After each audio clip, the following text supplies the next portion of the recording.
Halo sahabatku yang dikasih dalam Tuhan dimanapun Anda berada, jumpa lagi bersama saya John Sung, Jesus My Savior. Sahabatku yang dikasihi, kemarin saya membuat video tentang Paul Zhang, dan saya mengkritisi apa yang dilakukan oleh Paul Zhang ini ketika dia mengaku nabi, ya, ke-26, dan dia ada videonya yang dia, ya, mengolok-olok, ya, agama lain. Saya tidak simpati kepada sikapnya dan demikian. Lalu ada yang komen, wah, Pak Jonsung ini cuma cari aman, ya, mau cari nih. Nah, orang-orang yang komen demikian itu tidak bisa melihat ini, ya, dengan objektif. Saya berusaha melihat dengan objektif, mempelajari apa yang dikatakan dan diajarkan oleh Paul Zhang ini. Secara iman, saya berbeda iman dengan Paul Zhang ini. Walaupun dia mengaku dia Kristen, tetapi imannya dia masih percaya ada nubuatan. Sedangkan saya tidak percaya lagi ada nubuatan. Ada bisikan roh, ada penglihatan, ada pewahyuan tambahan lagi. Ya, saya tidak percaya. Saya hanya percaya Alkitab satu-satunya fondasi iman Kristen. Tidak boleh ditambah, tidak dikurang. Oleh sebab itu saya tidak percaya ada nubuatan. Nah, saya lihat videonya beberapa waktu lalu, ada tentang dia bernubuat begini, bernubuat begitu, ya. Dia masih percaya ada nabi, walaupun saya tahu itu lelucon ketika dia berkata saya ini nabi ke-26 itu. Yes, saya tahu, ya. Nah, dalam hal iman yang demikian saya berbeda. Nah, tetapi saya coba mempelajarinya lagi. Apa motivasinya ketika dia memperjuangkan kebebasan untuk berpendapat, kebebasan untuk berbicara, dan mengkritisi apa yang terjadi di Republik Indonesia ini, di mana kemanusiaan, kebebasan beragama, kebebasan untuk berbicara dan berpendapat, negara yang berdasarkan Pancasila, ya, ini sebenarnya ada benarnya apa yang dia katakan. Nah, saya mencoba untuk melihat wawancaranya dengan Jawa Post. Nah, kita lihat cuplikannya. Ya sebetulnya kan gini. Jadi apa sih tujuan saya? Kan harusnya tanya begitu dong. Orang-orang nanya tujuannya apa ya dia ya. Tapi kan orang nebak-nebak semua. Tujuannya ini pasti agen ini, pasti ada ini, pasti ada itu. Mentang-mentang dia dari sana. Enggak dong, bukan mentang-mentang dong. Saya sudah begini dari tahun 2015. Saya sudah mengibarkan Injil dan saya mulai sadar, ya kan, mulai banyak dibukakan, mulai berani. 2017 saya sudah mulai, orang-orang sudah mulai ancam saya juga. 2017 Amil Al-Qodri, Mualaf Center, semua sudah mau bunuh saya, ya kan, sudah ancam-ancam saya, dan saya masih tetap melakukan aktivitas saya, apa yang saya yakini. Nah, ini dia mengaku bahwa ketika dia berdebat, diskusi, ya, dengan para mualaf center dan para tokoh muslim, udah banyak diancam, ya, udah banyak diteror. Ini diakui ya sama dirinya. Nah, sebenarnya kalau memang kita melihat sih, memang kondisi di Indonesia ini, ya, belum bisa menerima perbedaan, ya, perbedaan pandangan. Saya juga melihat misal video tentang Yahya Waloni ketika dia pidato, Kaimana, ya, segala macam.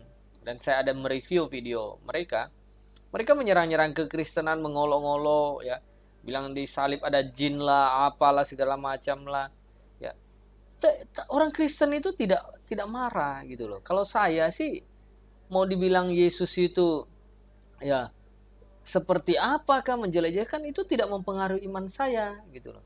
Saya justru bisa terpengaruh itu kalau orang yang menunjukkan sikapnya itu sangat simpati, misalnya kayak Gus Dur begitu, ketika dia ceramah saya coba mendengarkannya, ya Pak. Masuk akal ini, ketika sesuatu masuk akal dan menyentuh hati nurani saya masih bisa bersimpati gitu loh, masih kemungkinan berubah. Tetapi kalau model, ya, ustadz-ustadz yang marah-marah macam-macam itu di luar akal sehat saya gitu. Jadi tidak mungkin saya bisa terima.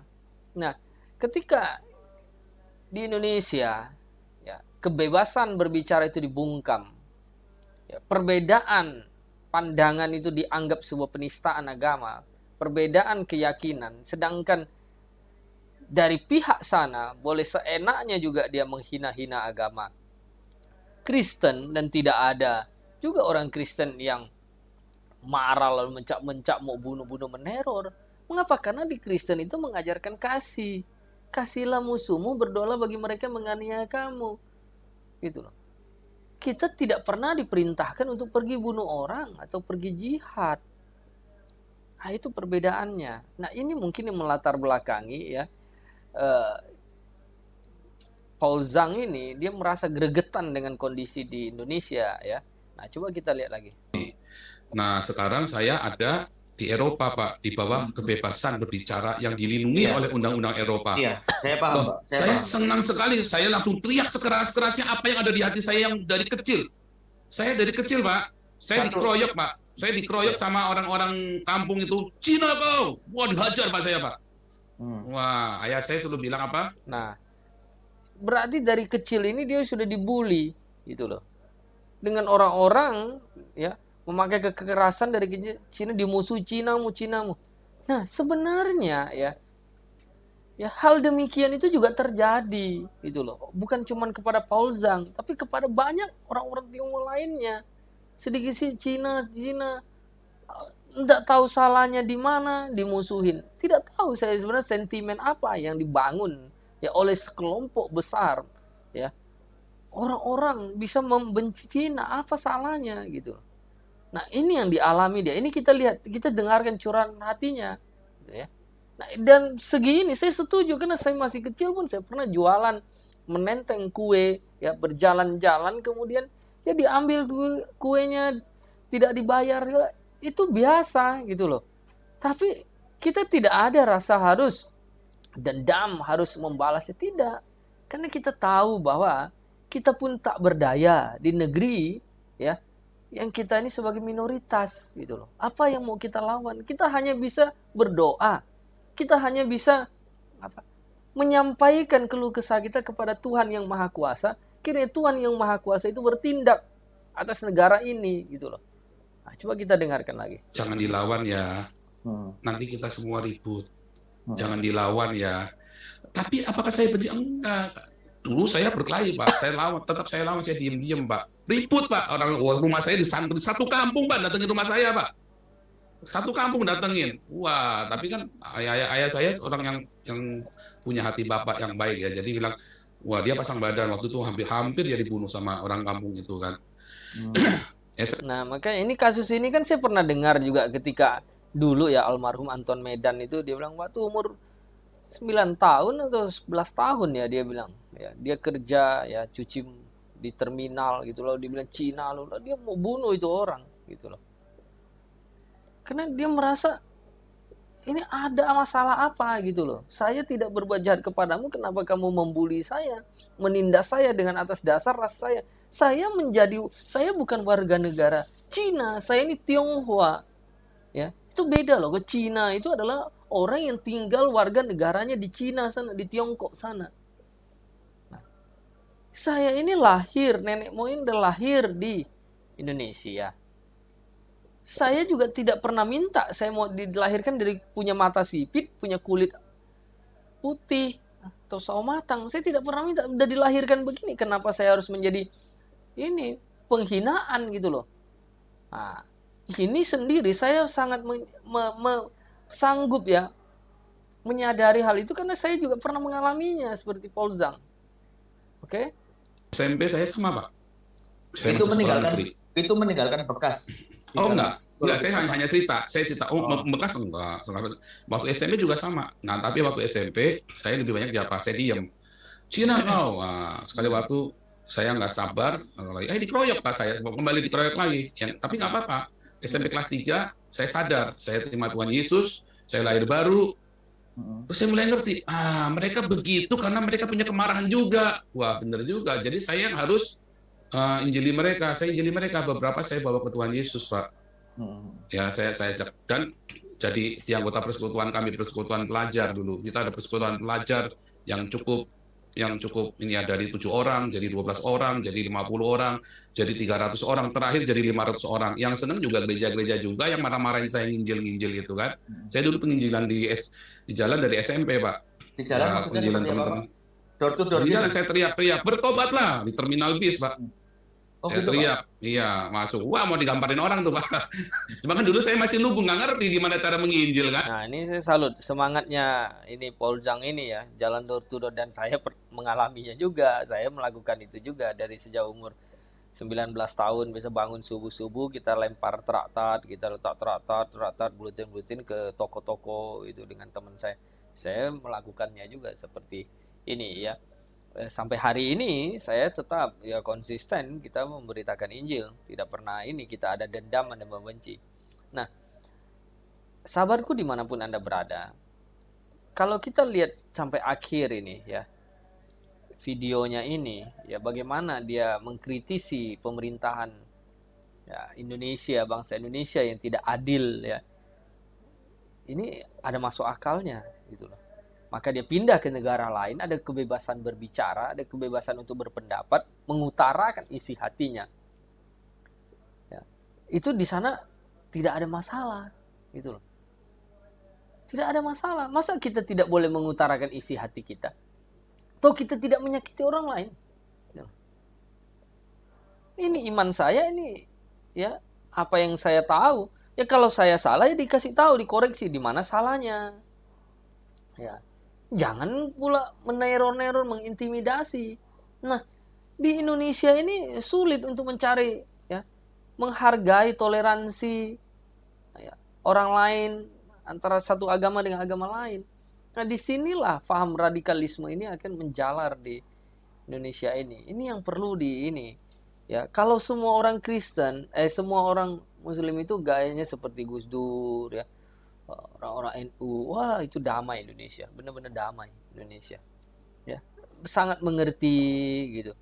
Ya, bagaimana cara mengasihi kemanusiaan, keadilan dan beradab. Nah, itu aman Indonesia. Tapi karena dipengaruhi oleh banyak ini pemahaman yang salah, ya, radikalisme, akhirnya jadi begini. Nah, coba kita dengarkan lagi. Sama Pak. Pertanyaannya, harusnya tadi balik lagi. Pemerintah melakukan saya, itu kewajiban pemerintah Pak, itu kewajiban Polri untuk mengeluarkan menerima laporan undang-undang penistaan agama. Karena undang-undangnya kan ada penistaan agama. Dan omongan seperti saya kalau di Indonesia memang disebut menista.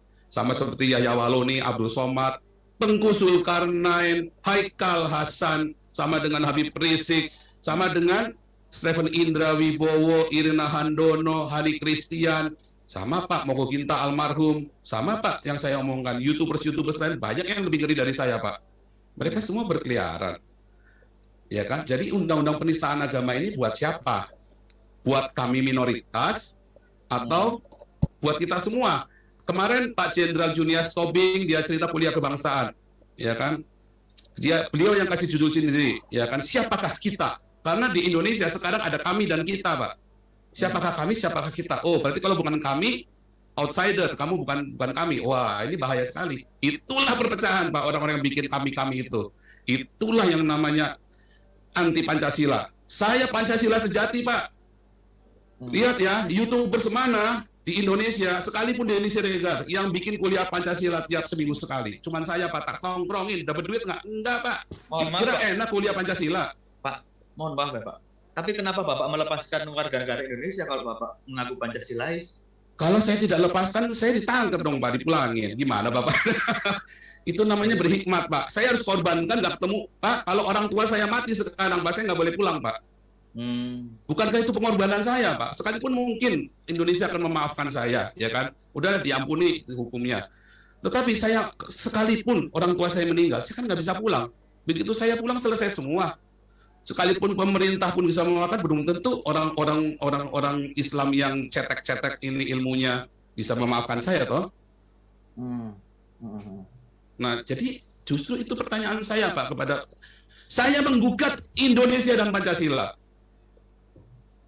Iya dong, Pak. Iya. Seperti loh, apa, Pak? saya dari kecil PMP, ya, PSBB, sejarah diajarin lagi, bolak-balik diajarin lagi, sampai kuliah diajarin lagi, sampai sekarang Pak Jenderal Junias Tobing masih ngajarin Pancasila. 6 jam tuh, Pak, kalau kita bercerita Pancasila di YouTube saya, Pak. 4 minimum 3,5 jam. Sampai 6 jam. Tak tongkrongin, Pak. Saya pengen tahu Akhirnya saya bilang sama Pak Junias, Pak Jenderal, ini cuma retorika. Nyatanya kan nggak ada yang begini, Pak Jenderal. Nggak ada. Ini semua retorika doang. Mana ada Pancasila di Indonesia? Eropa lebih Pancasila daripada Indonesia. Maksud Iya Bapak kan? seperti apa, Pak? Ketuhanan yang Maha Esa. Apa di Eropa pernah ada Bapak dengar persekusi agama di sini?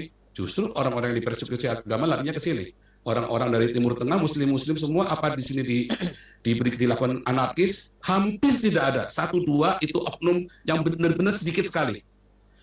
Ada, Pak, di Hanau. Wah, itu sedikit sekali, Pak. Tapi ada pemantiknya apa? Pemantiknya apa? Kejadian di Ya itu di Hanau yang orang mati, orang celotut gitu kan? Bapak tahu? Itu ada pemantiknya, Pak. Gimana, Pak? Coba diceritakan. Iya, itu kan pemantiknya, ceritanya kan kemarin di mana itu kemarin di Kolen. Makanya orang-orang mulai. Ya, jadi saya melihat bahwa sebenarnya ya di hatinya ini Paul Zhang ini dari masih kecil dia mengalami banyak sekali ya ketidakadilan secara kemanusiaan. Kemudian dia melihat ya hukum ya keadaan di Indonesia, faktanya itu berbeda dengan ini ideologi yang sering teriak-teriakkan, kita Pancasila, kita toleransi, kita beragama. Nah, akhirnya mungkin dia jadi over. Ketika dia berbicara, akhirnya dia harus perjuangkan ini. Gitu. Ini ada ketidakbenaran di Indonesia ini. Betul yang dia katakan, kalau misal dia ditangkap, ya ditangkap juga tuh banyak-banyak YouTuber lain yang udah lebih parah sebenarnya. Saya lihat juga videonya penghinaan terhadap agama lain. Nah, kenapa tidak pernah diusik gitu loh. Mengundang Zakir Naik datang apa segala macam juga tidak oke-oke aja, tidak ada masalah gitu. Nah, jadi ini menjadi pertanyaan bagi kita semua ya, sahabatku dimanapun Anda berada ya. Bagi saya kebebasan beragama itu adalah hak yang paling hakiki di dalam diri manusia. Kebebasan berpikir, kebebasan berbicara itu adalah hak asasi manusia yang paling dasar. Tidak boleh ada manusia lain yang mengintimidasi, yang melarang, ya, yang menyakiti orang lain hanya karena beda iman, hanya karena beda agama. Itu hak dia. Dan dia mau berbicara apapun, misal dia mau ngaku nabi, dia mau ngaku Tuhan, dia mau nyembah pohon, dia mau nyembah komputer, itu hak dia. Tidak ada boleh orang yang merasa wah ini saya tersinggung nih, saya harus bunuh dia. Nah justru yang tidak benar itu yang membunuh dia. Jadi contohnya misalnya simple lah di Indonesia. Orang digerebek misalnya, orang lagi pacaran digerebek. Lalu ditelanjangin, dipukul sampai mati. Yang lebih berdosa itu siapa sebenarnya? Masa yang pukul mereka berdua, pasangan itu, ya, yang notabene tidak merugikan orang, suka sama suka mereka di situ. Tapi bisa diseret, diarak, kemudian dibungkus, dilemparin batu, ditelanjangin. Yang lebih jahat, yang lebih berdosa itu siapa? Justru yang membunuh kan? Menyakiti orang lain. Yang menghina orang lain. Toh, faktanya kalau mereka berdua, suka sama suka, tidak ada merugikan siapapun. Gitu. Nah, di Indonesia itu, ya, hukum itu bukan menjadi sebuah panglima lagi. Tetapi apa? Hukum rimba, massa yang bergerak. Berapa banyak kejadian gereja ditutup ya hanya karena tidak jelas alasannya. Nah inilah yang harus kita perbaiki dari negara Republik Indonesia ini. Aparat keamanan ya harus tegas akan hal ini. Pemerintahan Jokowi sudah lebih baik. Saya terus terang saya ya merasa lebih baik, merasa terhibur dengan pemerintahan Jokowi ya saat ini. Walaupun sebenarnya memang faktanya banyak gereja ditutup. Ya. GKI Yasmin apa segala macam memang benar. Ya, sampai hari ini tidak ada solusi. Lalu apa yang kita banggakan dari Indonesia kalau begitu? Kita lahir, mati di Indonesia, dikuburkan. Kita cinta Indonesia. Kenapa harus terjadi demikian terus? Nah, Saatnya Pak Presiden Jokowi, ya, Anda tegas. Ya. Orang-orang, kelompok-kelompok yang radikal, yang justru menghancurkan negara ini, itu harus ditindak. Kalau tidak, mau sampai kapan kita begini terus?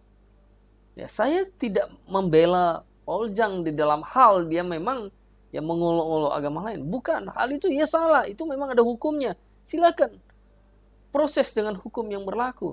Tetapi adil juga dong proses hukum kepada orang-orang yang melakukan hal yang sama seperti Oljang. Jadi, sahabatku dimanapun Anda berada, demi keadilan Republik Indonesia, demi keadilan kemanusiaan, ya. Dan pada akhirnya kita juga akan berdiri di hari penghakiman di mana Tuhan pencipta langit dan bumi akan menghakimi semua manusia yang hidup dan yang mati. Hiduplah dengan jujur, berani menegakkan kebenaran dan keadilan. Jika ya, katakan iya. Jika tidak, katakan tidak. Saya setuju di dalam hal ini. Bersama saya John Sung, Jesus my Savior.